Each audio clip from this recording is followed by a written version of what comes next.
Vous vous souvenez sans doute de l'Opel Zafira OPC ou encore du Ford S-Max 2.5T, ces monospaces conçus pour les papas pressés. Alors comme vous savez, ces modèles ont disparu des radars, mais ils ont fini par être remplacés. La preuve avec cette ID Buzz GTX.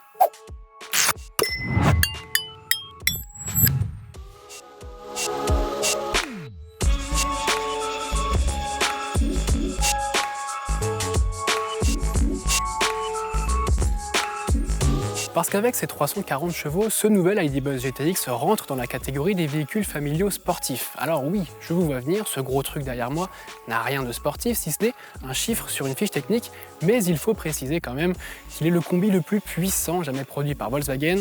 Et pour atteindre une telle puissance, cette ID Buzz GTX reprend les mêmes moteurs que l'ID4 et l'ID5 GTX. Il s'équipe donc d'un bloc sur chaque essieu avec un premier moteur à l'arrière de 256 chevaux associé au bloc à l'avant de 109 chevaux. La puissance est donc transmise aux 4 roues, ce qui permet à l'ID Buzz GTX d'avaler le 0 à 100 en seulement 6 secondes 5. Dites-vous que c'est aussi bien qu'une Lamborghini Miura à moteur V12 ou encore, plus récent, une Ford Focus ST.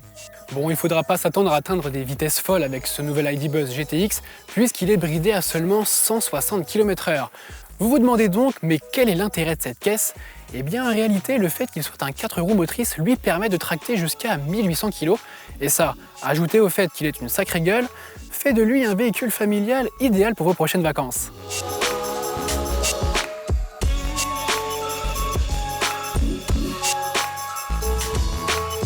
Côté design, cette ID Buzz GTX se distingue en effet de la version Pro et Cargo par une face avant qui donne cette légère impression de sourire malicieux. Alors, ce sourire, il est en effet formé par cette fine partie en haut de la grille de calandre qui vient rejoindre les feux de jour en forme de boomerang. Le dessin de ces feux à LED n'est d'ailleurs pas sans rappeler celui des nouvelles productions Renault telles que la Clio ou encore le Rafale. Et contrairement à un ID Buzz classique, ici la prise d'air est moins étendue et elle se compose de déflecteurs d'air sur les extrémités. Ça, c'est spécifique au modèle GTX, tout comme les nombreux éléments de carrosserie noire comme les coques de rétroviseur, les logos GTX ou encore les jantes de 21 pouces disponibles. En option, de série, le van est monté en jantes de 19 pouces. Et puis pour renforcer le caractère sportif, ce van reçoit un nouveau coloris rouge cerise qui lui va plutôt bien, il faut le dire. Alors cette teinte, elle est exclusivement réservée au modèle GTX. Sur cette ID Buzz GTX, elle peut soit recouvrir l'entièreté du véhicule ou alors, comme ici, moyennant un supplément en cochant la liste des options, être associée à cette teinte gris métallisé. Ce rouge, on le retrouve également à l'intérieur avec ses surpiqûres présentes sur des sièges en garniture de microfibre, mais aussi sur la jante du volant et la branche où figure le logo GTX. Comme vous pouvez le voir à l'intérieur, les teintes noires sombres sont prédominantes, ça c'est pour renforcer le caractère sportif, même si évidemment on est loin de l'univers des supercars, ça c'est pas le but. Cet ID Buzz GTX, il est le seul modèle de la gamme à disposer d'un ciel de pavillon noir et celui-ci peut être remplacé par le plus grand toit panoramique jamais produit par Volkswagen. Il a été présenté sur la version longue que nous vous avions dévoilée en juillet dernier avec sa surface vitrée de 1,5 m². Et bien ce toit s'étend de la première jusqu'à la deuxième rangée de sièges. On peut régler son opacité à l'aide d'une simple pression sur un bouton ou avec l'aide de l'assistant vocal IDA.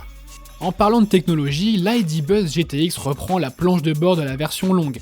Il dispose donc d'un écran central de 12,9 pouces associé à un combiné numérique de 5,3 pouces derrière le volant. Un affichage tête haute est lui disponible dans la liste des options. Volkswagen a retravaillé le système d'infodivertissement dans le but d'améliorer la réactivité et la modernité des graphismes de l'interface. Sinon, pour éviter de naviguer entre toutes les applications, on peut aussi utiliser l'assistant vocal IDA qui permettra de lancer différentes fonctions. Et à l'avenir, on va même pouvoir lui poser tout type de questions grâce à l'arrivée de ChatGPT qui reprend pour base de données Wikipédia. Mais il va donner quoi cet ID Buzz GTX sur le point de l'autonomie, sachant qu'une version classique ne dépasse pas les 450 km. Eh bien sans surprise, cette version GTX devrait côtoyer les 400 km d'autonomie dans cette version qui sera déclinée avec deux niveaux de batterie. Une première de 79 kWh qui sera associée à la version courte et une seconde qui sera elle associée à la version longue d'une capacité de 89 kWh de capacité nette. Côté recharge, la puissance culmine à 175 kW sur la première batterie et 200 kW pour la seconde. Dans les deux cas, le temps d'attente à la borne pour passer de 10 à 80% sera inférieur à 30 minutes. Les tarifs de cette ID Buzz GTX n'ont pas encore été annoncés par la marque, mais ils ne devraient pas débuter en dessous des 60 000 €. La commercialisation de ce van survolté interviendra dans le courant de l'été, en même temps que la version allongée.